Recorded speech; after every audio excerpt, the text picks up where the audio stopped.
What is up, everybody? Today we got something really special. Once again, from Goat Power Bikes, we got the Mini Goat. It's 72 volts, 4,500 watts, with a speed range between 45 and 55 miles per hour. Bryson, the owner of Goat Power Bikes, really put his heart into this, and I'm really excited to see what this bike is all about. Let's get it unboxed.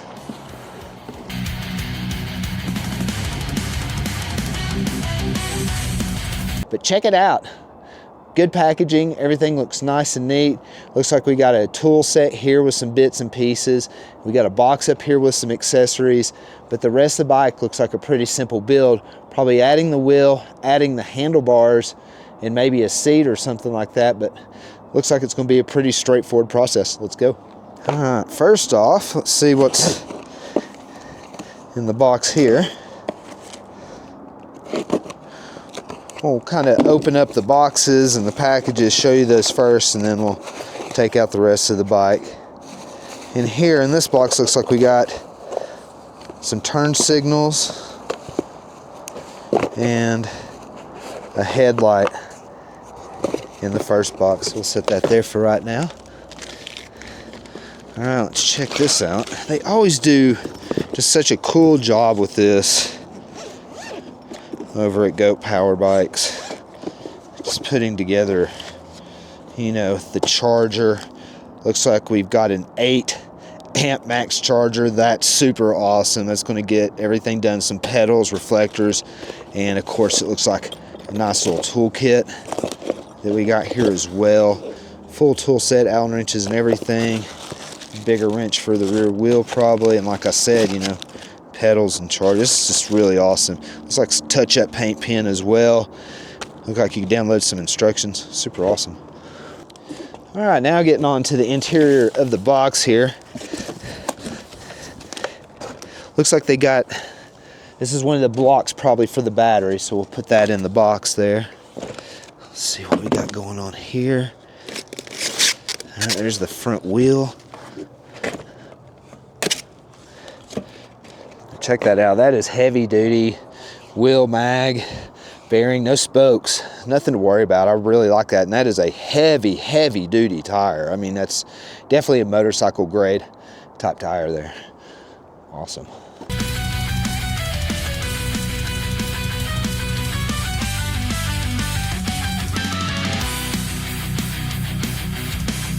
Yeah, check that out. There we go. And that looks like it just fits on like that and keeps that battery nice and secure. Pretty cool, huh?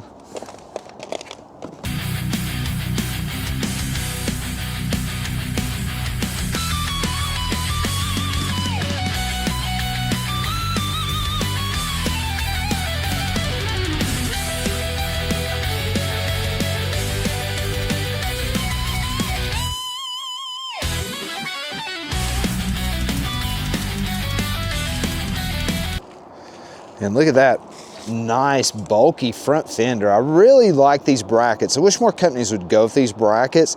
It doesn't have them on the rear. It's got the normal kind of spokey wiry brackets for the fender mount, but I really like these. It really looks, I don't know, it just looks more solid, it's more aggressive looking, fits the bike a little bit better. All right, check this out. We got a front rotor to put on. It's a 180 rotor. It's really nice and thick too, so we'll mount that on. I'll show you how to mount that on, you know, super nice so you get that on correctly. And just be sure not to try to touch any of the outer part there and get any oil or contaminate any of that before you put it on.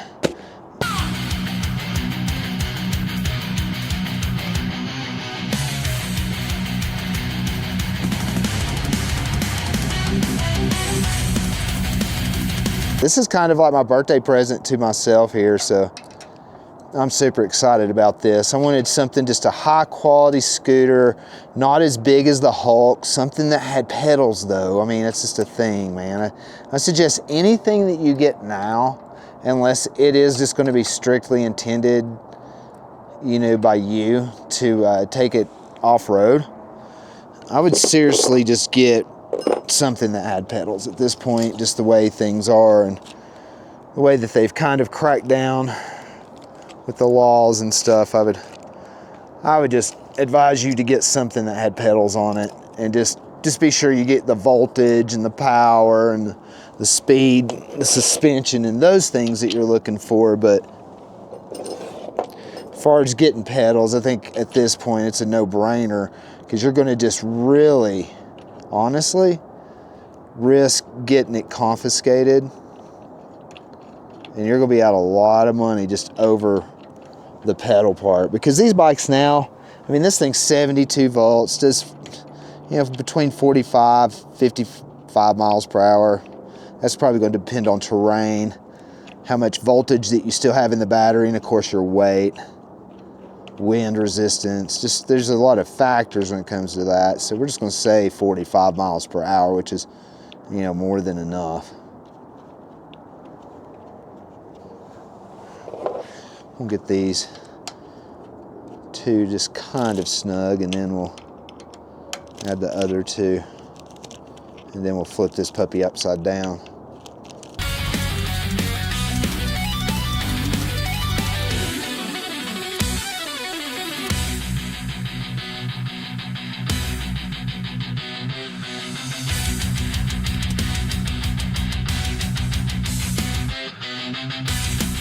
Right here on this display, I always keep this display kind of tucked in right here, so when we flip it upside down, it's not exposed. Everything else is pretty sturdy. I've actually wrecked the power goat a couple times, and had friends that have taken big wipeouts on that bike as well. These brakes look like a big upgrade as well. You can see there, those brakes look like a really nice upgrade.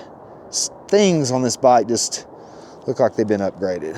All right, we're gonna flip this bike over, install the rotor onto the wheel, and then the wheel and the tire onto the mini goat. It's super simple. All right, I'm gonna come around to this side here, flip up the kickstand, of course, and we'll just see which one the back brake is. Okay, the back brake will be the left, so that's good. And we'll walk it through.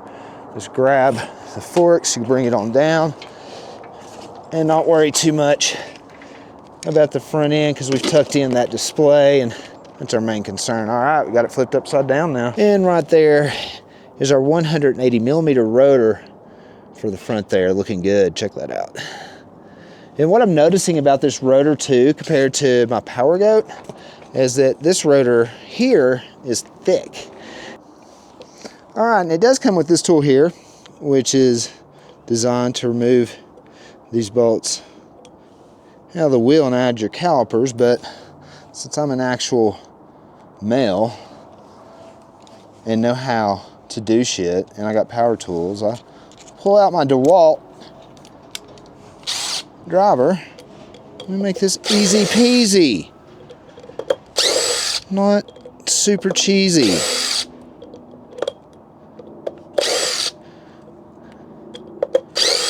All right, just grab you some blue Loctite. You don't need any red for this. I mean, you could go there, but if you ever have to change that rotor, if it gets bent, warped, contaminated, or worn out, it could really be problematic. Just put, you know, a little dab on each one here.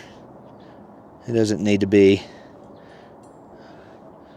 overdone. And kind of hand do all these at first, just so we're not going to cross thread anything. And just do each one of these. Just a little dab on each one.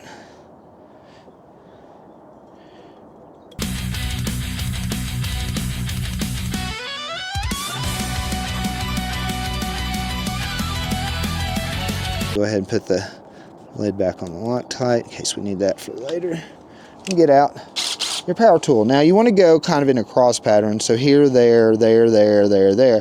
And we're not going to go super tight. To start off, we're just going to get it, you know, down nice and snug.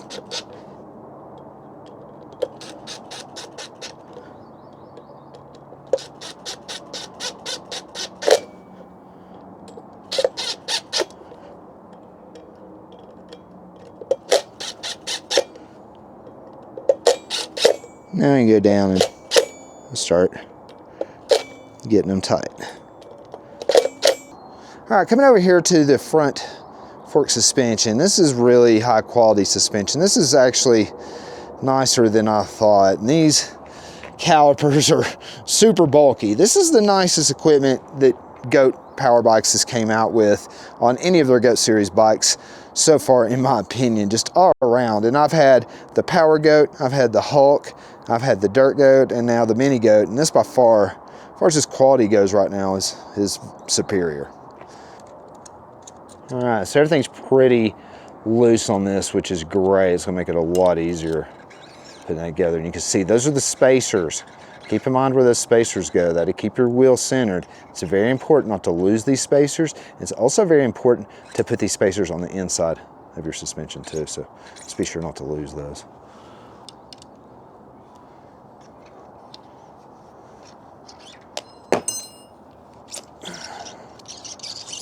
All right, there's that. Just keep those spacers on there like that. And then we'll just be a very simple install. That way we won't lose those.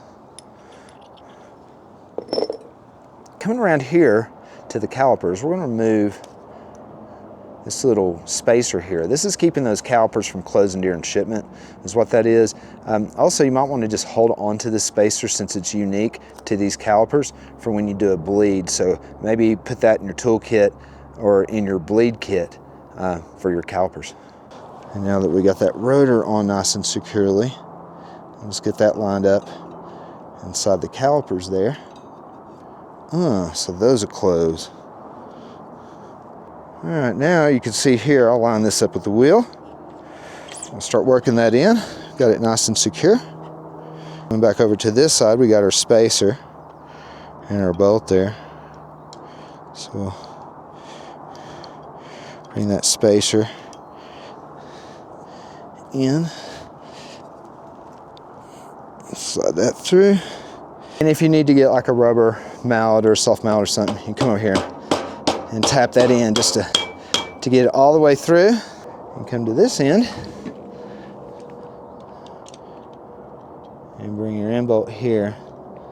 And go ahead and hand tighten that in.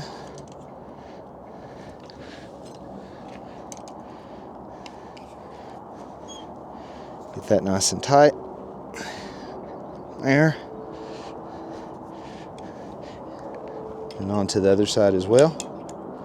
Make sure that that side is nice and tight. Then we'll come back in and we'll get these pilot bolts locked in on that suspension now. Very good. This end down. Come to the other end, tighten it down. We're not going to torque them yet. We're just going to get them both tight. We're going to spin that wheel and see how freely that wheel spins, but also just to see how those calipers are lined up as well, because we might have to adjust those too.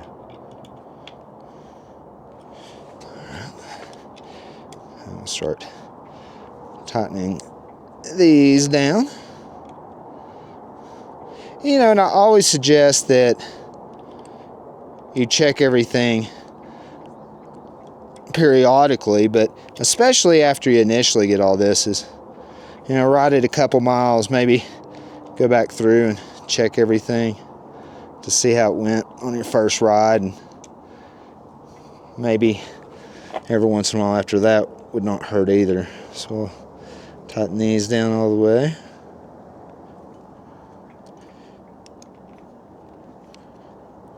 Fairly easy e-bike to put together. The only difference I saw in this compared to other e-bikes, honestly, was just having to put that rotor on, which, you know, like I said, if you're an actual man and have power tools, and you should not have a problem with that. All right. Finishing touches here.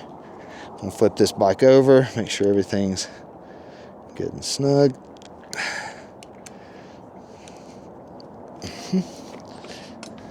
And look at that, nice, nice, nice. I'm happy with it. Quite easily.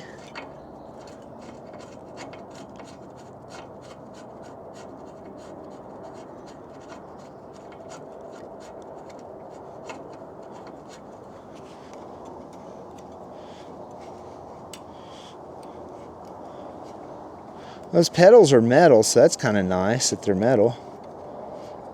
That's always a good bonus in my opinion. And it looks like they greased and lubed everything up really nice too.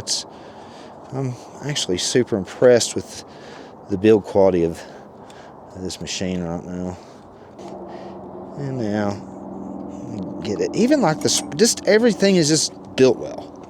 And here we go again. We're going to flip the bike back over, and we're going to put on the headlight and the fender, and that should wrap it up before we install the battery.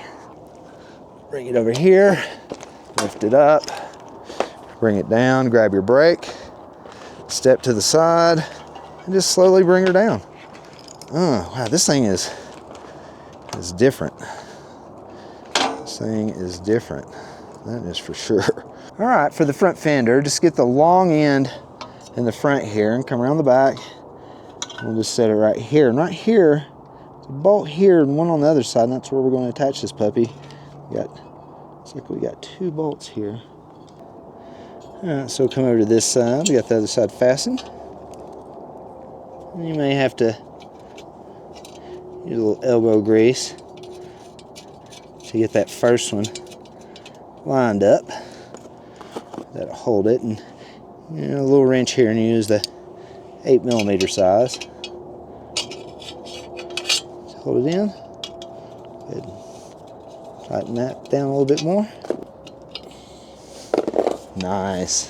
And you could just kind of, center that however you need it, although it's looking fairly centered, actually. But if you need to bend it, tweak it a little bit, whatever you can. But one's actually looking really centered. Nice. And then there's the big bulky headlamp and the bolts. Just check this out. The bolts are already mounted in the side, so if you don't see them, don't freak out. And if you want to know how to get upside down, just get the lettering right on the glass so you can kind of see it. Just get the lettering right, get that right side up, and it should be a fairly easy, straightforward mount. Leave everything fairly loose right now. We'll tighten everything up at the end.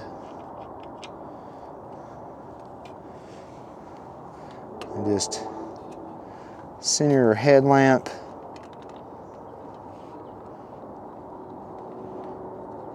And just finger tighten everything right now.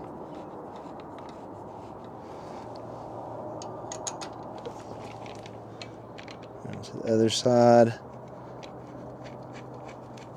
Line that bad boy up there.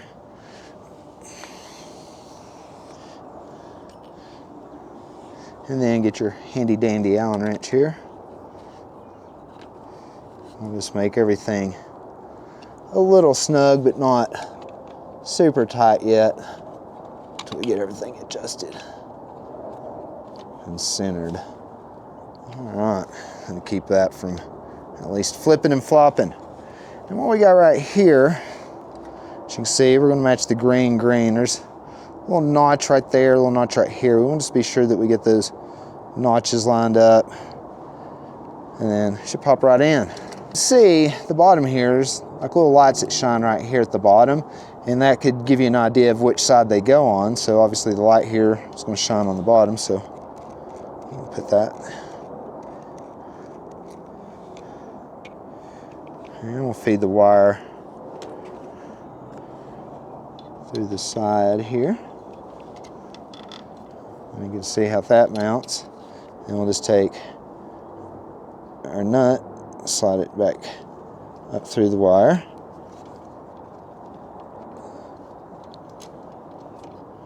And back around. And go ahead and just finger tighten that as well.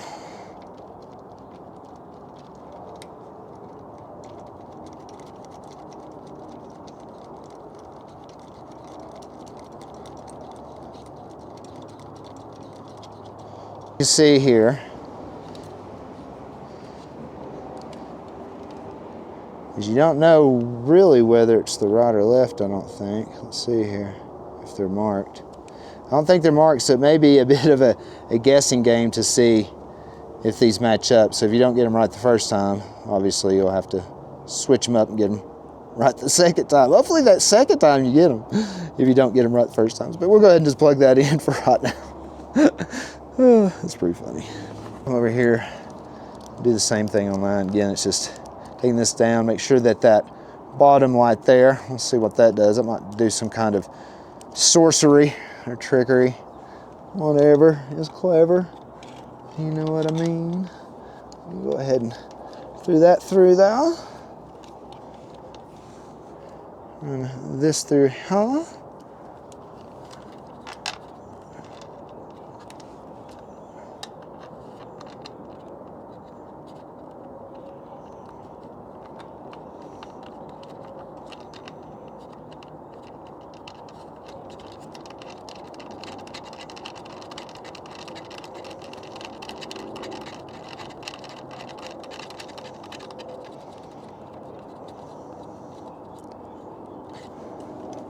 And again, we'll just match it up with this one. Hopefully we get the left and right turn signals right, but if not, again, it's super easy fix, because if we don't get them right that first time, well, hopefully we'll get them right that second time. If not, you know, there's maybe more issues going on than what we're admitting.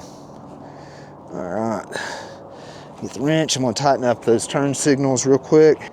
Handy dandy 10mm side of your wrench to hold these pieces down. And tighten them.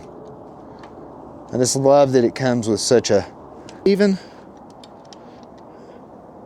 I'll tighten this side up. I am happy with this bike. Not too shabby. Not too shabby at all. Look at that, super clean. Super nice. I'm gonna sit on that thing, give you an idea of what it looks like size comparison wise with my big goofy butt on it. And I'm gonna come around this side here, give you an idea of what a big goofy Viking looks like on the mini goat. This is super cool. I really like it. Check out the pedal stroke here.